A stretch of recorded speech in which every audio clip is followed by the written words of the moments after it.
everybody, good evening. For those of you out there who do not know me, my name is Ellie.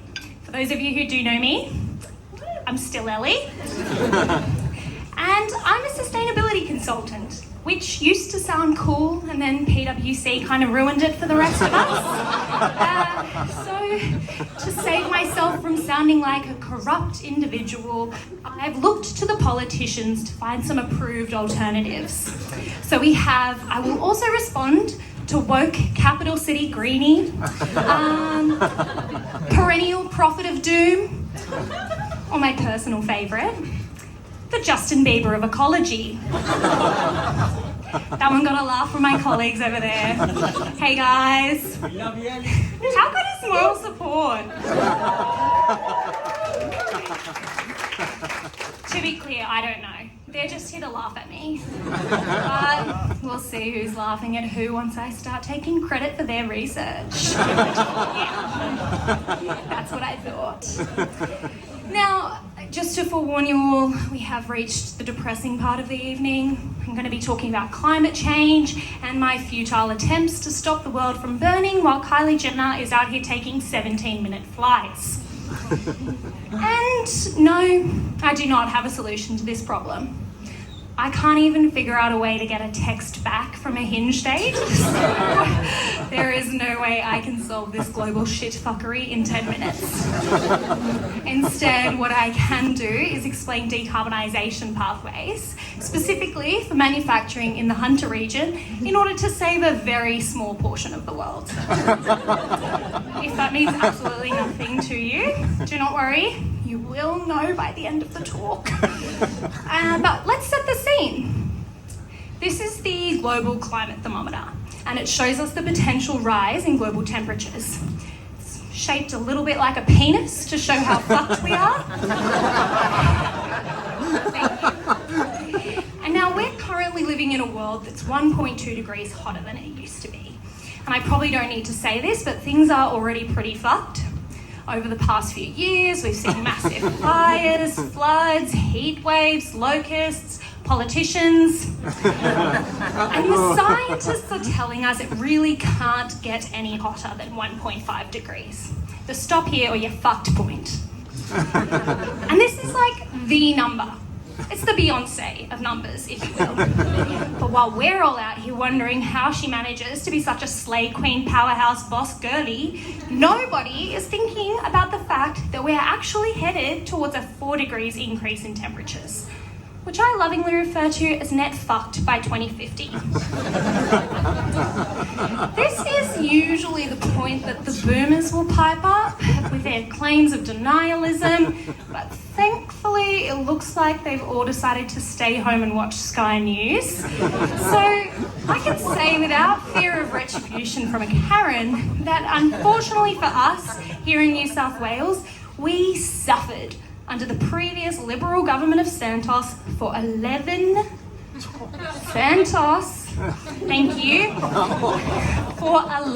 years with zero action on climate.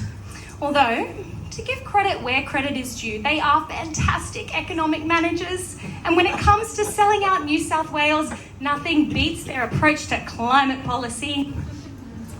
Do we all remember the time a lump of coal brought this piece of shit into Parliament? Well, how many of us know that the New South Wales Parliament pulled off that exact same stunt the very next day? No one? Sounds about right. Because nobody gives two engadine shits what happens to climate and the environment at the state level. Now, I get that. Ooh, I don't get this. I'm shit at IT. Alright. This is. See, it just gets worse the longer you look at it.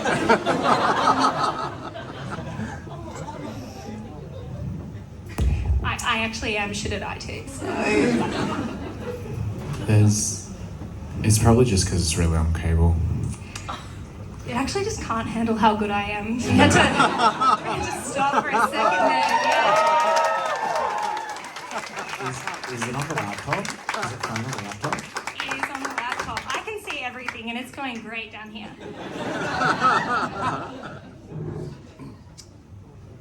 I'm actually nothing without my PowerPoint, so if it could connect, that would be swell. Turn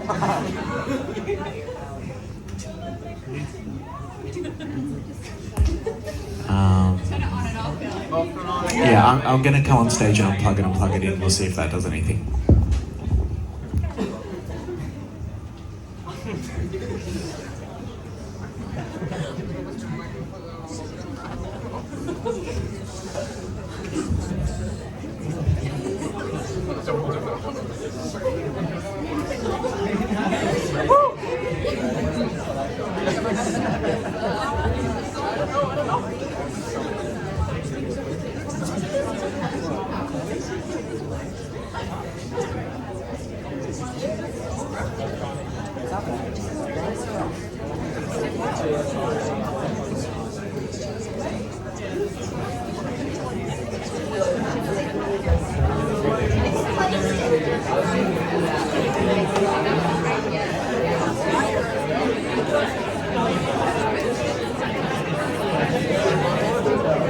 Alright guys, we're gonna do a quick reboot and we'll chuck some music on and we'll see what happens. The computer's going on and off.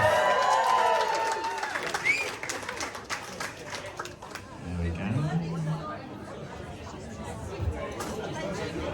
Just chat amongst yourselves. Sorry about this, Ellie.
It had to be this slide, didn't it? All right, where were we? Shit, fabulous. Now,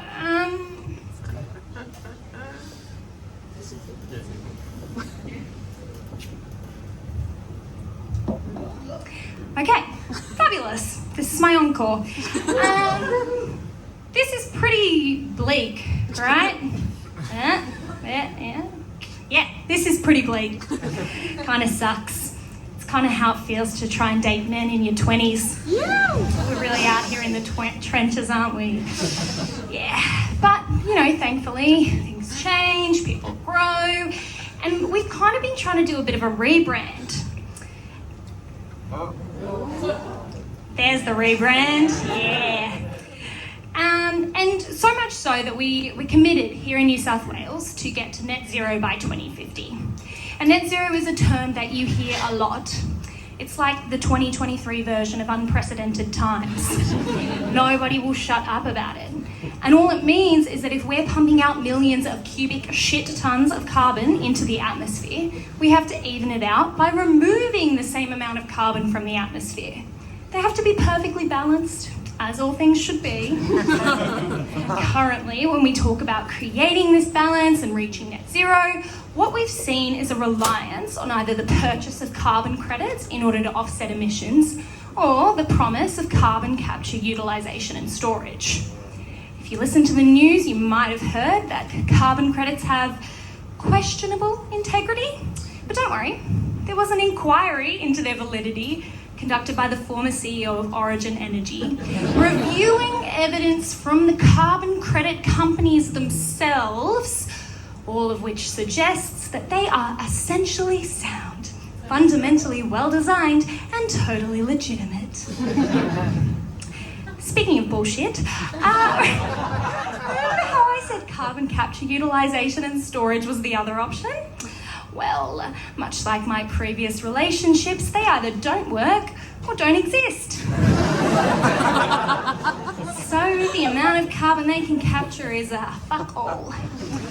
And theoretically speaking, I don't want to alarm anybody, but we could, reach net zero by not emitting carbon.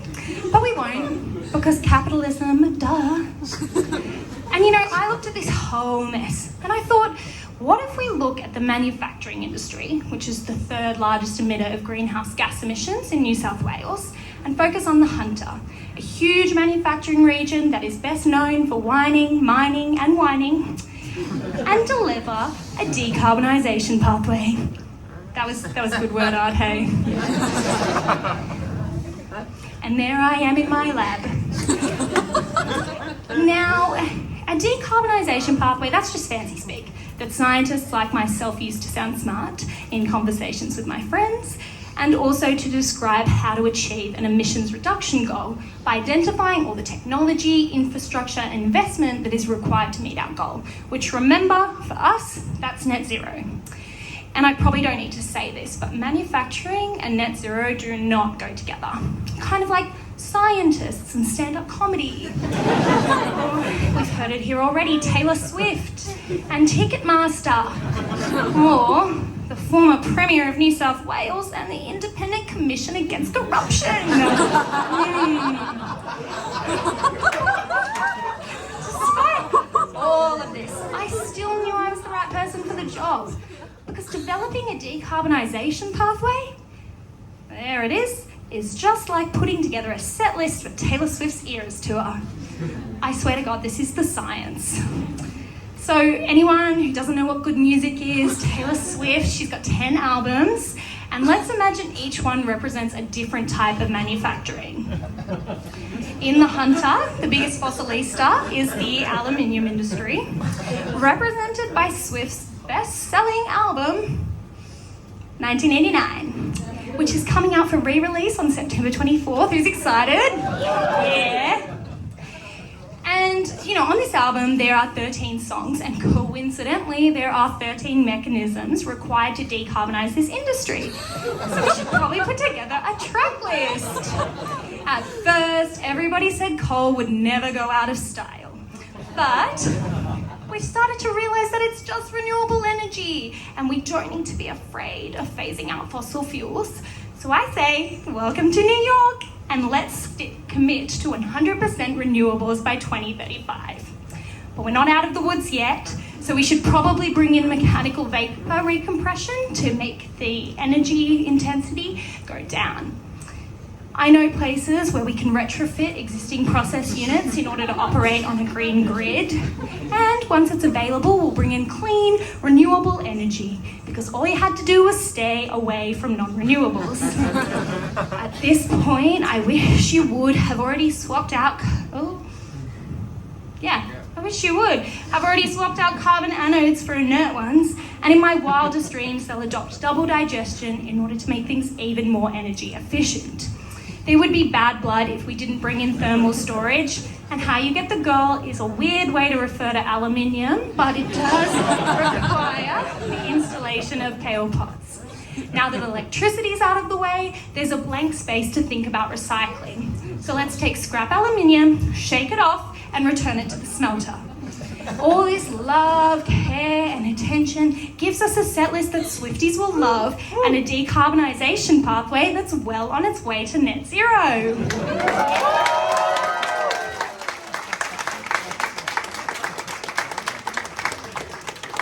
Now, I know this doesn't look very scientific. It's got nothing on the code you saw earlier. But in my defence, I was kind of busy listening to Speak Now Taylor's version and sitting on the Ticketmaster website for 12 hours only for all the tickets to sell out before I could even get past the waiting screen, and thinking about the fact that Jake Gyllenhaal never gave her back that red scarf, and maybe it's still at his sister's house, but maybe it was actually just a metaphor all along. Wouldn't that be wild? Anyway, turns out it's kind of hard to get government funding when you aren't secretly dating Gladys Berejiklian. So this is all the graphic design I could afford. In summary, the best way to get to net zero is to pollute less. The pathway to decarbonisation is filled with a lot more Taylor Swift than you realised. And let's never, ever, ever get back together with coal. Thank you very much.